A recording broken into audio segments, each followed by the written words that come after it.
Oke, assalamualaikum warahmatullahi wabarakatuh. Bertemu lagi dengan saya Imam Senjaya. Baik, pada kesempatan kali ini kita akan membahas tentang TNI melakukan eksekusi. Memang bisa ya? Baik, sebelumnya saya mengucapkan selamat merayakan Hari Raya Idul Fitri. Semoga amalan kita diterima dan mohon maaf lahir batin. Baik, pada kesempatan kali ini kita akan membahas tentang TNI yang ingin mengeksekusi tanah ya. Jadi ini studi kasus dari lahan yang ada di Jalan Pintu Besi Pelaju ya. Jadi TNI ini ingin mengeksekusi lahan dan membuat suatu statement bahwasanya tanah itu adalah milik dari TNI dan akan dibangun untuk digunakan sebagai fasilitas TNI ya. Juga diklaim bahwa tanah itu merupakan hak milik ya, hak milik yang didapat dari badan usaha milik negara. Baik, langsung aja ya kita ya. Yang pertama kita akan bahas adalah yang pertama, apakah benar TNI bisa mempunyai hak milik atau badan usaha bisa mempunyai hak milik, ataupun negara bisa mempunyai hak milik ya. Kemudian kita akan membahas juga siapa sih yang sebenarnya bisa mempunyai hak milik atas tanah tersebut. Kemudian akan kita bahas juga nih, ketika ada putusan pengadilan yang berkekuatan hukum tetap, apakah yang mengeksekusinya TNI atau memang pejabat di bidang peradilan. Baik, langsung aja ya kita akan membahas. Jadi dasar peraturan kita adalah Undang-Undang Dasar Negara Republik Indonesia, pasal 33 ayat 3. Kemudian Undang-Undang Nomor 5 tahun 1960 ya, pasal 20, pasal 21, kemudian pasal 2 ya. Terus PP nomor 38 tahun 1963. Juga peraturan terkait lainnya seperti Undang-Undang Kekuasaan Hakiman nomor 48 tahun 2009. Itu tentang kekuasaan kehakiman.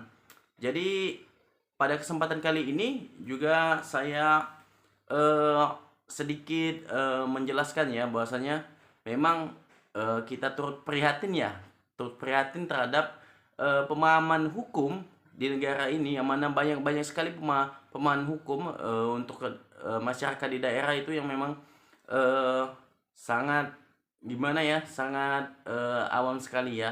Dan kondisi ini diperparah dengan banyaknya ahli-ahli hukum yang bahkan tidak pernah mengenyam pendidikan hukum. Jadi memang sekarang ini banyak ahli-ahli hukum tapi tidak pernah mendapat pendidikan hukum. Jadi video ini juga sekaligus untuk memberi pengetahuan pada masyarakat. Apakah benar tanah itu bisa dimiliki oleh negara? Jadi kita harus membedakan nih, apa itu hak milik, apa itu hak menguasai. Begitu. Baik, kita mulai ya. Untuk yang pertama itu, negara itu mempunyai tanah atau menguasai tanah. Baik, kita lihat aturannya pada pasal 33 ayat 3 Undang-Undang Dasar 1945.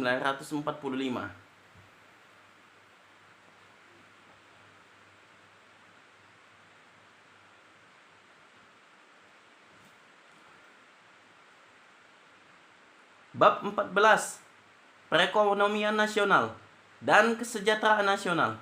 Pasal 33. 3. Bumi dan air dan kekayaan alam yang terkandung di dalamnya dikuasai oleh negara dan dipergunakan untuk sebesar-besar kemakmuran rakyat. Jadi dikuasai ya. Jadi memang kata-kata dimiliki itu tidak ada, tapi yang ada adalah kata-kata dikuasai. Jadi negara itu tidak mempunyai kepemilikan terhadap tanah, tapi dia mempunyai suatu kekuasaan terhadap tanah, sehingga untuk pendaftaran tanah dia bisa mempunyai kewenangan karena dia adalah organisasi kekuasaan untuk memberikan hak milik pada seseorang. Tetapi negara tidak memiliki tanah. Negara menguasai tanah tapi tidak memiliki tanah. Begitu. Oke, kita masuk ke bagian selanjutnya ya. Jadi setelah pasal 33 ayat 3 ini ditegaskan lagi di dalam Undang-Undang Pokok Agraria ya tahun 5 nomor 5 tahun 1960. Ini dia.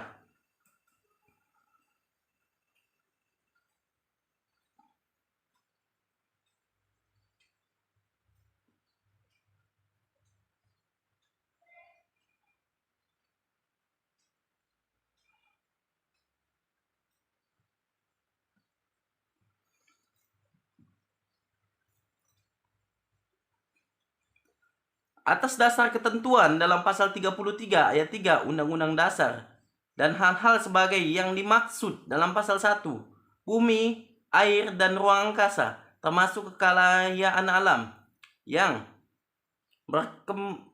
terkandung di dalamnya itu pada tingkatan tertinggi dikuasai oleh negara sebagai organisasi kekuasaan seluruh rakyat.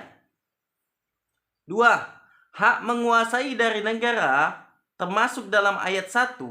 Pasal ini memberi wewenang untuk A. Mengatur dan menyelenggarakan peruntukan, penggunaan, persediaan, dan pemeliharaan bumi, air, dan ruang angkasa tersebut.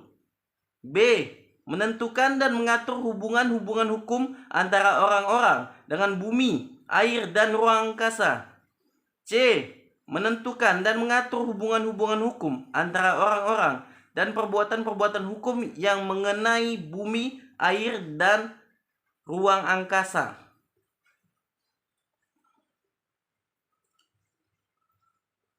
Jadi teman-teman, setelah kita melihat di pasal 2 ya, tadi ayat 1 dan ayat 2. Jadi memang telah ditegaskan bahwasanya negara itu tidak mempunyai tapi hak menguasainya.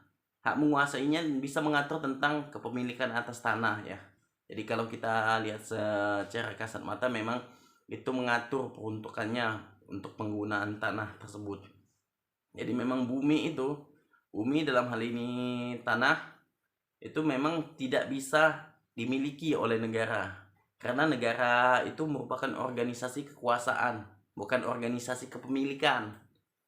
Jadi kita harus melihat dulu dengan jeli ya bahwasanya tanah itu sebagai objek dari kepemilikan itu hanya bisa dimiliki oleh pribadi dan badan-badan tertentu.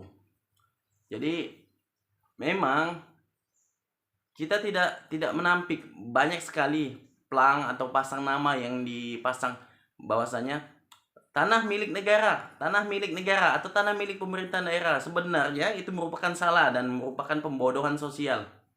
Mengapa? Karena negara tidak mempunyai tanah. Nah, negara itu menguasai tanah, bukan mempunyai tanah. Jadi kekuasaan dan kepemilikan itu sangat berbeda, karena hak penguasaan atau hak menguasai atau kedudukan berkuasa itu disebut dengan Besitten. Sedangkan hak kepemilikan itu disebut dengan Eigentum. Jadi memang kita harus bagaimana ya melihat ini dan menyikapi ini. Penyerobotan lahan akan terus terjadi apabila kita tidak jeli dalam memahami suatu undang-undang. Jadi memang aturan itu memang ada dan sudah sangat lama sekali, tahun 1960. Namun sampai sekarang masyarakat di Indonesia ini sepertinya acuh tidak acuh terhadap aturan. Jadi memang budaya atau kultur di Indonesia ini yang membuat penyerobotan lahan itu semakin banyak terjadi. Yang pertama adalah budaya tidak ingin mencari tahu, budaya tidak ingin membaca, dan memang budaya untuk menerka-nerka suatu hal tanpa mempelajari hal itu atau mempunyai pengetahuan hal di bidang tersebut. Oke, langsung aja ya kita ke hak milik ya. Hak milik itu bisa didapatkan oleh siapa saja sih, atau apakah badan bisa mempunyai hak milik? Baik, langsung kita lihat di pasal 20 ya. Pasal 20 21 Undang-Undang Nomor 5 Tahun 1960 tentang pokok-pokok agraria ya.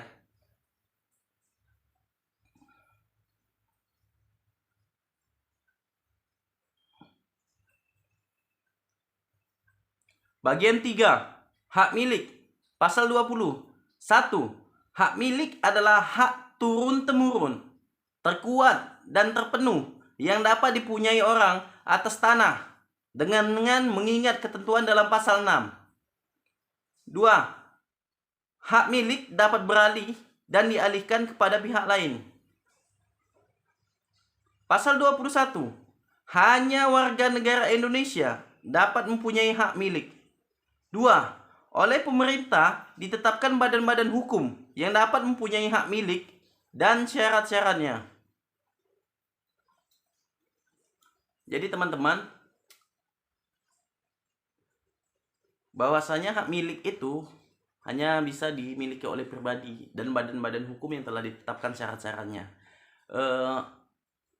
Jadi hak untuk badan-badan hukum yang tidak sesuai ataupun tidak mempunyai kepemilikan itu akan diatur lebih lanjut dalam peraturan pemerintah ya. Jadi memang badan-badan hukum yang dapat mempunyai hak milik itu ada beberapa macam. Namun dalam kasus ini, studi kasus ini ya, yang mana TNI mengaku bahwasanya tanah itu adalah milik negara dikarenakan tanah itu merupakan hasil hibah dari suatu badan usaha milik negara. Jadi kita lihat dulu nih, badan usaha milik negara itu bisa nggak mempunyai hak milik. Baik, kita lihat ya aturan kita di PP ya. Ini dia aturannya.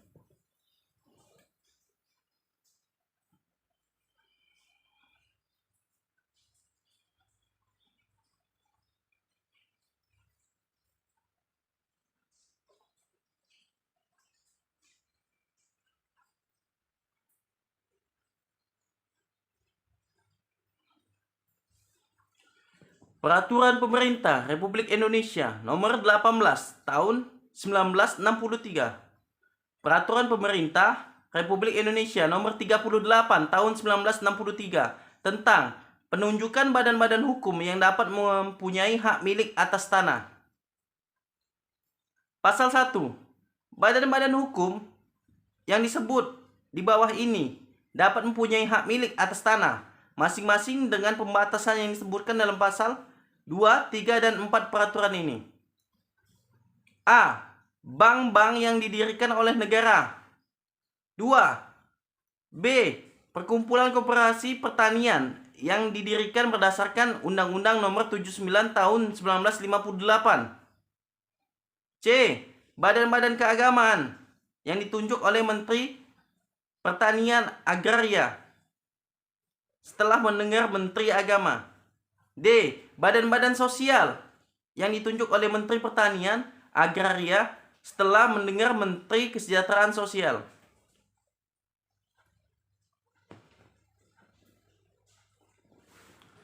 Jadi teman-teman, setelah kita baca tadi ya, itu sudah sangat jelas bahwasanya BUMN tidak mempunyai hak milik atas tanah.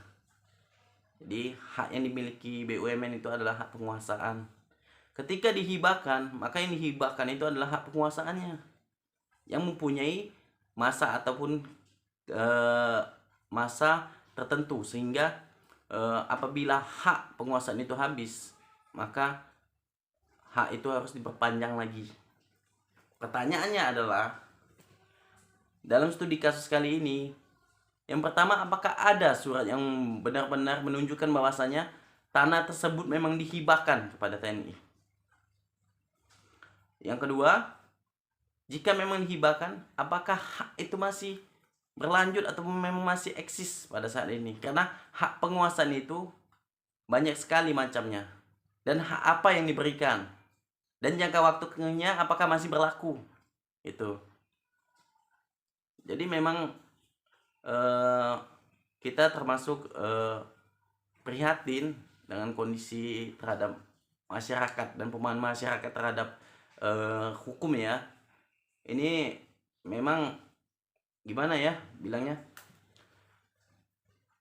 pengetahuan atas hukum itu sebenarnya tidak didapat bukan karena apa, bukan karenanya ketidaktahuan, tapi karenanya tidak mau mencari gitu. Dan juga gimana ya, memang pengetahuan akan hukum itu ditafsirkan sendiri-sendiri tanpa mempunyai basic dari hukum tersebut. Misalnya tidak mengetahui gimana sih metode penafsiran hukumnya gimana, terus sumber-sumber hukum gimana nih, terus implementasinya di lapangan gimana nih, kausalitasnya gimana nih. Jadi memang terdapat dua hal yang berbeda untuk penguasaan dan kepemilikan. Di sini masyarakat harus tahulah bahwasanya menguasai itu bukan memiliki. Contoh deh, misalnya gini, kita meminjam kendaraan roda 2 ya milik teman kita. Apa kita mempunyai kendaraan roda 2 tersebut? Bukan. Tapi kita menguasai. Karena apa? Karena kita menjalankan. Dan kita meminjam karena kita meminjam. Sehingga penguasaan terhadap barang itu masih di tangan kita. Tapi ketika kita selesai meminjam, kita kembalikan lagi kepada teman kita, maka kita tidak mempunyai kedudukan berkuasa lagi terhadap barang tersebut. Jadi memang harus jeli, kita harus jeli dan memang harus mempunyai kemauan untuk bertanya, membaca, dan berkonsultasi. Jadi kita lanjut aja ya ke tentang TNI ya. TNI apakah bisa melakukan eksekusi terhadap tanah? Baik, kita lihat dulu. Jadi dasar kita ini Undang-Undang Kekuasaan Kehakiman ya.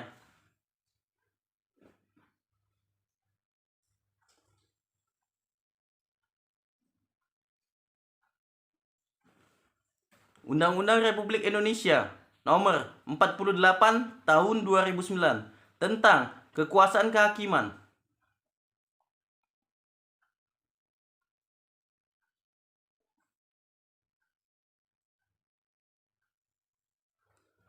Bab 10.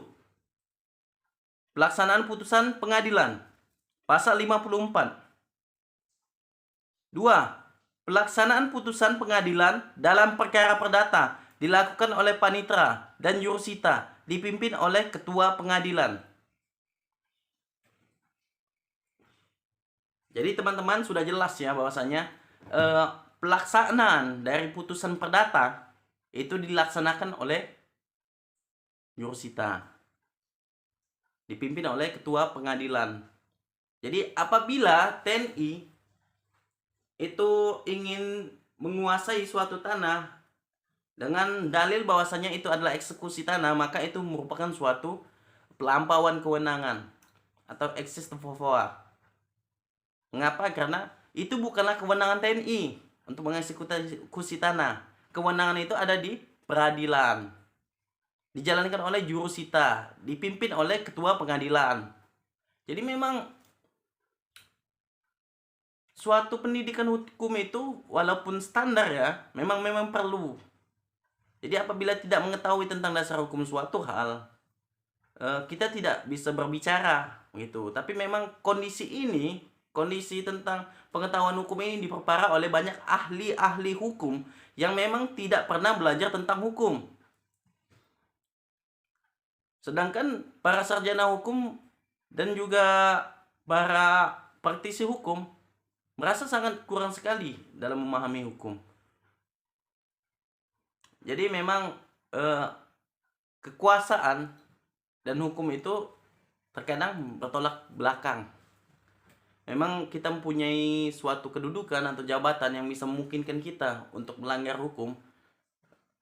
Di situ terdapat pilihan apakah kita ingin menjalankan hukum itu dengan sebenar-benarnya atau kita ingin melanggar hukum tersebut. Jadi memang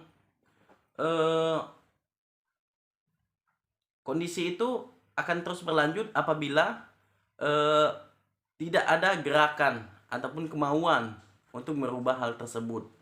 Jadi telah dijelaskan bahwasanya yang pertama dalam video ini, negara tidak memiliki tanah, negara hanya menguasai.